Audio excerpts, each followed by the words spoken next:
আসসালামু আলাইকুম বন্ধুরা, সবাই কেমন আছেন? আশা করি ভালো আছেন। আজকে সবার জন্য একটা নতুন গল্প নিয়ে আসলাম। গল্পটা হচ্ছে হজরত নূহ আলাইসাল্লামের উপর। তো হজরত নূহ আলাইসাল্লাম একবার একটা কাজ শুরু করলেন। ওনারা থাকতেন তো মরুভূমির মধ্যে। মরুভূমির মধ্যে উনি উনি একটা বড় একটা জাহাজ বানানো শুরু করলেন। এখন কোনো মানুষ যদি একটা মরুভূমির মধ্যে যেখানে কোনো যেখানে কোনো পানি নাই, কিছু নেই, সেখানে একটা জাহাজ বানায়, তাহলে মানুষ তাকে কি মনে করতে পারে, তাই না? তো মানুষ তো তাকে মনে করবে যে, কী রে ভাই, এনার কি মাথায় সমস্যা আছে নাকি? তো এগুলো এত কাঠ জোগাড় করে কি করবে সে? তো পরে যখন তাকে জিজ্ঞেস করলো, ওনাকে যখন জিজ্ঞেস করলো যে তার এলাকার মানুষজন, তখন উনি বললেন যে আমি একটা জাহাজ বানাবো এই কাঠ এইগুলো দিয়ে। তখন সবাই ওনাকে খুব নিয়ে হাসাহাসি করতে লাগলো, ওনাকে অনেক বোকা বলতে লাগলো। তো উনি কী করলেন, উনি জানেন যে এই জিনিসটা একটা দরকারি কাজ এবং এই জিনিসটা একটা ভালো কাজ। হ্যাঁ, তো উনি জাহাজের কাজটা করে যেতে থাকলেন। এখন মানুষ এসে হাসাহাসি করে, ওনাকে নিয়ে ঠাট্টা মশকরা করে, হাসি তামাশা করে। আত্মীয় স্বজনরা হয়তো অনেকে ওনাকে নিয়ে হাসাহাসি করে যে কী ব্যাপার, এর কি মাথায় সমস্যা নাকি, কেন এখন এগুলো বানাচ্ছে। কিন্তু উনি ওইগুলো কোনো কিছু আমলে আনেন না। উনি কী করতে থাকেন, উনি জাস্ট নিজের কাজটা করে যেতে থাকেন। প্রতিদিন সকালে উঠে কাঠ জোগাড় করে জাহাজ বানাতে থাকেন, এবং জাহাজ তো ছোটো জাহাজ না, বিশাল বড় জাহাজ উনি বানাতে থাকলেন। মানুষ এসে প্রথমে হাসাহাসি করতো, কিন্তু হাসাহাসি করলেও উনি দেখা গেল যে ওইগুলো অত আমলে নিতেন না, উনি ওনার কাজ করে যেতেন। এরপরে মানুষজন এসে আরও শত্রুতা করা শুরু করলো। তারা হচ্ছে এইখানে ওইখানে ভাঙা শুরু করলো, এটা নোংরা করা শুরু করলো। তো উনি ধৈর্য হারালেন না, কিন্তু যে জিনিসটা খেয়াল করার বিষয়, উনি ধৈর্য হারালেন না। উনি বছরের পর বছর ধরে অনেক বছর ধরে সম্পূর্ণ জাহাজটা উনি বানানো শেষ করলেন। এখন শেষ হওয়ার পরে উনি প্রত্যেকটা প্রাণীর জোড়া সংগ্রহ করলেন। এরপরে দেখা গেল কি যে একসময় একটা বড় একটা বন্যা আসলো, প্লাবন আসলো, তাতে সারা পৃথিবীর সব মানুষ ধুয়ে গেল। কিন্তু হজরত নূহ আলাইসাল্লাম বেঁচে থাকলেন।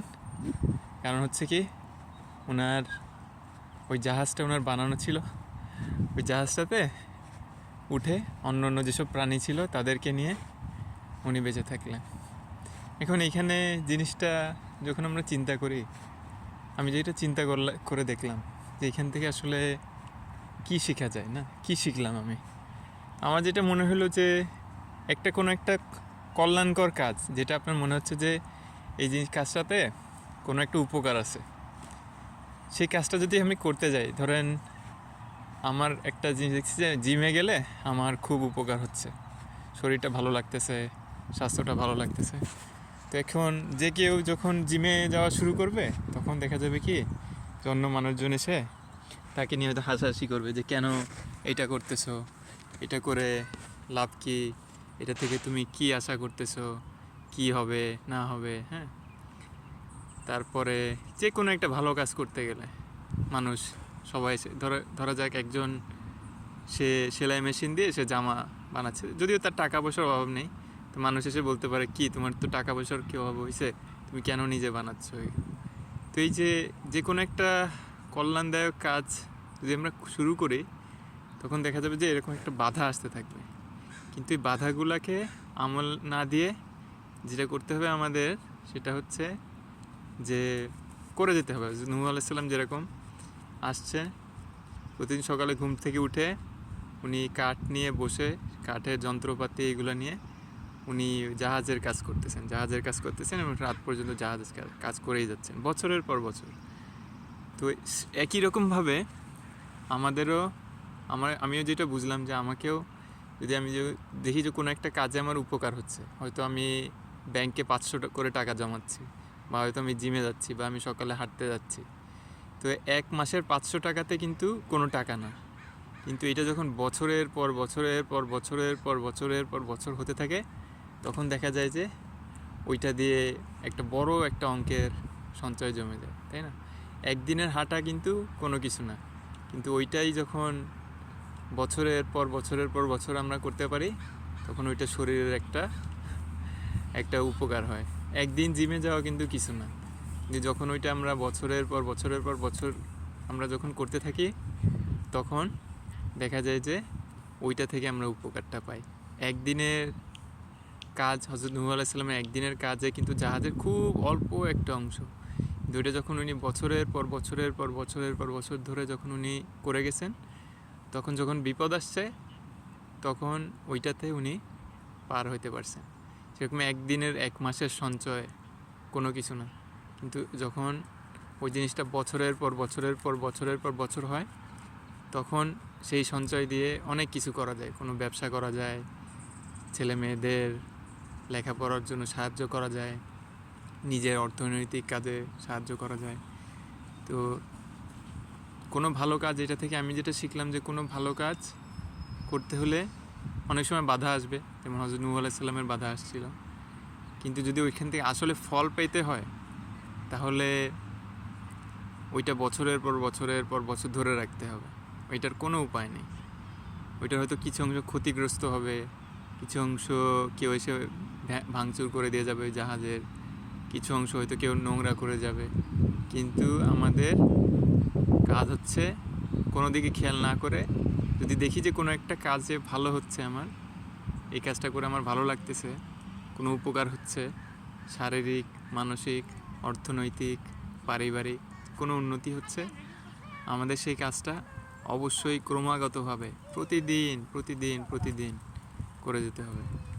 যখন আমরা এইভাবে করে যাব, তখন দেখা যাবে যে অনেক দিন পরে যখন একটা বড় একটা বিপদ আসবে, যেরকম মহাপ্লাবনের মতো একটা বিপদ আসবে, তো আমাদের এই ছোট ছোট ছোট ছোট ছোট ছোট ছোট ছোট ছোট ছোট এই যে ধাপ, ছোট ছোট সঞ্চয়, এই ছোট ছোট 1 পৃষ্ঠা পড়া, 1 পৃষ্ঠা করে কেউ যদি প্রতিদিন 1 পৃষ্ঠা করে পড়ে, তাহলে 1 বছরে তার 365 পৃষ্ঠা পড়া হয়ে যাবে, তাই না? এই ছোট ছোট ছোট ছোট জিনিসটাই দেখা যায় যে অনেক দিন পরে গিয়ে একটা বড় একটা জিনিস হয়, এবং সেইটাতে আমরা উপর নির্ভর করে আমরা একটা বিপদটাকে আমরা মোকাবেলা করতে পারি। যেরকম হযরত নূহ আলাইহিস সালাম, ওনার যে নৌকা ছিল, ওনার যে জাহাজ ছিল, সেই জাহাজে করে যখন যেমন উনি বিপদটা থেকে বিপদের মোকাবেলা করলেন, যখন বন্যা আসলো তখন উনি জাহাজে উঠে গেলেন।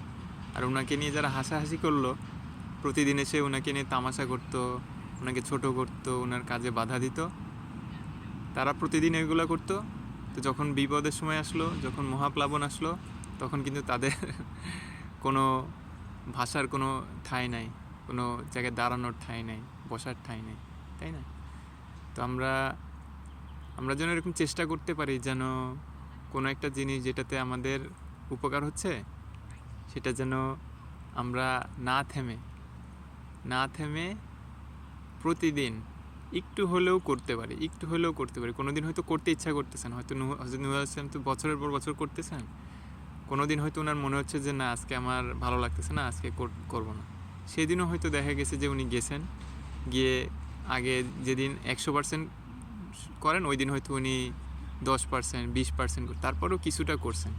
হ্যাঁ, যদি আপনাদের কারো হাঁটা চলা করে উপকার হয়, ধরেন সকালে প্রতিদিন হাঁটতে যান, 1 ঘন্টা হাঁটতে যান, দেখা যাচ্ছে যে আজকে হাঁটতে ইচ্ছা করতেছে না, যদি দেখেন যে না, শরীর ভালো আছে কিন্তু শুধু হাঁটতে ইচ্ছা করতেছে না, 1 ঘন্টা না হলেও 10 মিনিট হাঁটেন, তাতে করে যাতে প্রতিদিনের এই করাটা ঠিক থাকে। তো এরকম হয় যে আমরা যদি একদিন কোনো একটা কাজ না করি, একটা যেটা ভালো কাজ একদিন যদি না করি, তাহলে দেখা যাবে যে পরের দিনও ওইটা বন্ধ হয়ে যাবে, পরের দিনও বন্ধ হয়ে যাবে, ভালো অভ্যাসটা চলে যাবে। আমরা হয়তো একটা সঞ্চয় করতেছি, তখন দেখা গেল যে 1 মাস প্রথমে জমা দিলাম না সঞ্চয়ের টাকা, তারপরে দেখা যাবে ওইটার কারণে পরের মাসেও দেওয়া হবে না, পরের মাসেও দেওয়া হবে না, তারপরে দেখা যাবে যে পুরা এ পর্যন্ত যা যা সঞ্চয় করা ছিল সবই চলে গেল। তো এইভাবে আমরা যে জিনিসগুলা ভালো, যে জিনিসগুলা মঙ্গলদায়ক আমাদের জন্য, সেগুলো আমরা যেন হযরত নূহ আলাইহিস সালাম যেরকম না থেমে যতটুকু পারা যায় 100% না পারি, আজকে 10% করি, আজকে 20% করি, যেদিন 100% পারা যায় সেদিন 100% করি। তো যেন প্রতিদিনই আমাদের ভালো জিনিসটা যেন আমরা করে যেতে পারি। আর একটা জিনিস আমার জিনিসটা আমি চিন্তা করি যে এত বড় একটা জাহাজ, হ্যাঁ, তো আল্লাহ তো বলতে পারতেন যে যে আমি হ্যাঁ জাহাজ বানাই দিলাম, বলার সাথে সাথে তো জাহাজ হয়ে যেত। তো আল্লাহ কেন ওনাকে নবীকে দিয়ে এত শারীরিক পরিশ্রম করালেন? তো এটা থেকে আমি যেটা একটা শিক্ষা পাই যে আল্লাহ একদম 100%, এমনকি নবী যিনি তার প্রিয় মানুষ, তাকেও উনি একদম 100% করে দেবেন না। ওইটা তাকেই করতে হবে। সেরকম দুইটা কৃষক যদি এমন হয় যে একজন চিন্তা করতেছে যে আল্লাহ চাইলে এই মাঠে ফসল হবে, আর আরেকটা কৃষক চিন্তা করতেছে যে হ্যাঁ আমি আল্লাহর উপর 100% ভরসা করি, আমি প্রথমে গিয়ে ভালো বীজ কিনে নিয়ে আসি, তারপরে আমি গিয়ে মাঠে গিয়ে সকাল থেকে সন্ধ্যা পর্যন্ত মাঠের লাঙল দেই, তারপরে আমি ওইগুলা বীজ দেই, তারপরে ওইখানে আমি পানি দেই, তারপরে আমি আল্লাহর উপর ভরসা করি, আল্লাহ যদি চায় তাহলে ফসল হবে। এখন প্রথম কৃষক সে শুধু কিছু করলো না, সে বসে আছে এবং মনে করতেছে যে আল্লাহ চাইলে হবে। আর একটা কৃষক সে সব কিছু করতেছে এবং আল্লাহর উপর ভরসাও রাখতেছে। তাহলে দেখা যাবে যে দ্বিতীয় কৃষক তার জমিতে ফসল হবে এবং সে আল্লাহর উপর শুকরিয়া আদায় করবে এবং মনে করবে যে আল্লাহর উপর ভরসা করে আমার ভালো হয়েছে। তো আমাদের নিজেদের থেকে ওই দ্বিতীয় কৃষকের মতো করে কাজ করতে হবে। হযরত নূহ আলাইহিস সালাম যেরকম তার শারীরিক পরিশ্রম করা লাগছিল জাহাজটা বানানো, আল্লাহ চাইলেই ওনাকে বানাই দিতে পারে, কিন্তু দেননি, ওনাকেও দেননি। তো আমাদেরও এরকম, আমাদের যেটা হাতে যে কাজটা ওটা আমাকেই করতে হবে। আমার যদি জিমে যেতে হয়, আমার যদি হাঁটা চল, আমার যতই টাকা থাকুক, আমি যদি কাউকে বলি যে তুমি আমার জন্য জিমে যাও, তুমি আমার জন্য সকালে গিয়ে হাঁটো, তুমি আমার জন্য এই ওষুধটা খাও, তাহলে কিন্তু ওইটা আমার হবে না। 100% ওইটা আমারই করতে হবে। আমি যত ধনী হই, যত গরিব হই, কিছুতে কিছু আসা যায় না। প্রত্যেকের যেটা কাজ প্রত্যেকে সেটা করতে। একটা ছোট বাচ্চা, সে তার হাঁটাটা তার নিজেই শিখতে হবে, কিন্তু ওইখানে যদি কেউ তাকে বলছে আহেরে আমার বাচ্চাটা সে হাঁটতে কষ্ট হবে, তাকে এমন একটা ব্যবস্থা করি যেন তার হাঁটা না লাগে, তাহলে দেখা যাবে যে ওই বাচ্চাটা কিন্তু কোনোদিনও হাঁটতে পারবে না। কিন্তু যে বাচ্চাটা দেখা গেল যে সে চেষ্টা করতেছে, উঠে যাচ্ছে, পড়ে যাচ্ছে, আবার উঠে দাঁড়াচ্ছে, আবার পড়ে যাচ্ছে, সে কিন্তু হাঁটাটা শিখতে পারবে। তো এটাই আমি দোয়া করি আপনাদের জন্য। যদি আপনাদের কোনো একটা কাজ যদি আপনারা দেখেন যে এই কাজটা করে আপনি উপকার হচ্ছে, শারীরিক, মানসিক, আর্থিক, কোনো পারিবারিক কোনো সম্পর্কের উন্নতি হচ্ছে, নিজের শরীর ভালো হচ্ছে, অর্থনৈতিক দিকটা ভালো হচ্ছে, মানসিক অবস্থাটা ভালো লাগতেছে, সেই কাজটা আপনারা করে যেতে থাকেন। ওইটা কখনো বন্ধ করেন না, ওই জিনিসটা কখনো বন্ধ করেন না, প্রতিদিনই করে যেতে থাকেন, কিছু না কিছু করে যেতে থাকেন, প্রত্যেকেই করে যেতে থাকেন। তো এটার ছোট ছোট কাজ, ছোট ছোট সঞ্চয়, ছোট ছোট হাঁটা, ছোট ছোট পদক্ষেপ, এই একদিনের এটাতে কিছু না, কিন্তু এটা যখন বছরের পর বছর করা হয় তখন এই ছোট ছোট 100 টাকা, 200 টাকা, 500 টাকার সঞ্চয়, ছোট ছোট আধা ঘন্টা 5 মিনিট হাঁটা, এইগুলা একদিন হযরত নূহ আলাইহিস সালামের বড় জাহাজের মতো হয়ে যায়। তখন সেটাতে চড়ে আপনি একটা বিপদের মোকাবেলা করতে পারবেন। হযরত নূহ আলাইহিস সালাম যখন তার জাহাজে উঠলেন, তখন উনি জাহাজের মধ্যে যত প্রাণী ছিল আর যারা বিশ্বাসী মানুষজন ছিল তাদেরকেও উঠাতে পারলেন।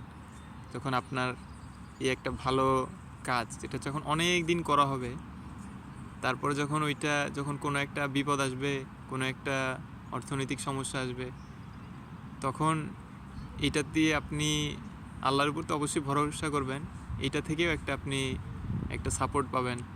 আর এই যে ছোট নৌকাটা আপনি তৈরি করলেন, ছোট জাহাজটা আপনি তৈরি করলেন বছরের পর বছর কাজ করে, সেইটাতে আপনার যারা পরিবারের অনেক মানুষ, বা আপনার যারা শুভাকাঙ্ক্ষী মানুষ, আপনার যারা বন্ধুবান্ধব, আত্মীয়, তাদের অনেকেই হয়তো আপনার এই নৌকাতে, এই জাহাজে তারা উপকার পাবে।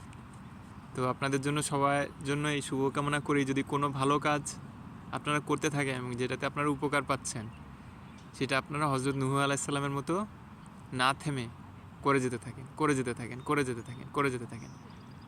যেদিন করতে ইচ্ছা করে সেদিন গিয়েও করেন, যেদিন একদম কোনো করতে ইচ্ছা করতেছে না সেদিন গিয়েও করেন। কিন্তু শরীরের দিকে যদি দেখা যায় যে না অনেক জ্বর হয়েছে, সেদিন করার দরকার নেই। কিন্তু এমন মনে হচ্ছে যে না আজকে আলসেমি লাগতেছে, এরকম হলেও গিয়েও, আজকে খুব আগ্রহ লাগতেছে আজকে ওই দিনও গিয়েও করলাম, যেদিন কোনো আগ্রহ লাগতেছে না সেদিন গিয়েও করলাম, যেদিন অনেক মন খারাপ সেদিন গিয়েও করলাম, যেদিন অনেক মন ভালো সেদিন গিয়েও করলাম, যেদিন অনেক আমি খুব আশাবাদী সেদিনও করলাম, যেদিন খুব হতাশ লাগতেছে সেদিনও করলাম, যেদিন অনেক মানুষ এসে আমাকে অনেক প্রশংসা করতেছে, অনেক ভালো বলতেছে সেদিনও গিয়ে আমি কাজ করলাম, যেদিন এসে মানুষজন আমাকে খুব গালাগালি করতেছে, খুব বকাঝকা করতেছে সেদিনও গিয়ে করলাম, যেদিন হয়তো আমার খুব নাম যশ খ্যাতি সবাই বলতেছে যে এর মতো মানুষ হয় না, এ যেরকম করে করতে পারে তার মতো কেউ করতে পারে না, সেদিন বেশি খুশি না হয়ে সেদিন গিয়েও করলাম। আবার যেদিন মানুষ আমাকে অনেক অপবাদ দিচ্ছে, অনেক দুর্নাম করতেছে যে এর মতো খারাপ লোক আর হয় না, সেদিন গিয়েও করলাম। তো যেন কোনো পৃথিবীর এইসব লোভ, লাভ, ক্ষতি, তারপর কেউ প্রশংসা করতেছে, কেউ গালমন্দ করতেছে, কখনো অনেক লাভ হচ্ছে, কখনো ক্ষতি হচ্ছে, এইসব এর কারণে যেন আমাদের যে কাজটা আমাদের ভালো, যে কাজটাতে আমাদের উপকার হচ্ছে, সেই কাজটা যেন আমাদের করা থেমে না যায়। তো আমি সবার জন্য এটা দোয়া করি, আপনারা ভালো যে কাজটা আছে সেটা যেন প্রতি মুহূর্তে করে যেতে পারেন আল্লাহর উপর ভরসা করে। যে বলা তো যায় না কখন মহাপ্লাবন আসে, যদি কখনো মহাপ্লাবন আসে তাহলে সেই যে কাজটা আপনারা করে যাচ্ছেন সেটাতে হয়তো আল্লাহ আপনাকে সেটার মাধ্যমে সেটার সেইটার মাধ্যমে হয়তো আল্লাহ আপনাকে ওই বিপদ থেকে রক্ষা করবেন। যেরকম হজরত নূহ আলাইহিস সালামকে আল্লাহ বিপদ থেকে রক্ষা করলেন, উনি ওনার ওই জাহাজে উনি উঠলেন এবং ওই জাহাজের সহায়ে, ওই জাহাজের মাধ্যমে আল্লাহ ওনাকে বড় একটা বিপদের থেকে ওনাকে রক্ষা করলেন। সবাই আপনারা ভালো থাকবেন, সবাই আপনাদের সবার জন্য দোয়া থাকলো, আর আপনারা আমার জন্য দোয়া করবেন যেন আমি যে ভালো কাজগুলো করি সেই কাজগুলো যেন কখনো না থেমে সুন্দরভাবে করে যেতে পারি। ফি আমানিল্লাহ। আল্লাহ আপনাদের সবাইকে ভালো রাখুন। আল্লাহ হাফিজ।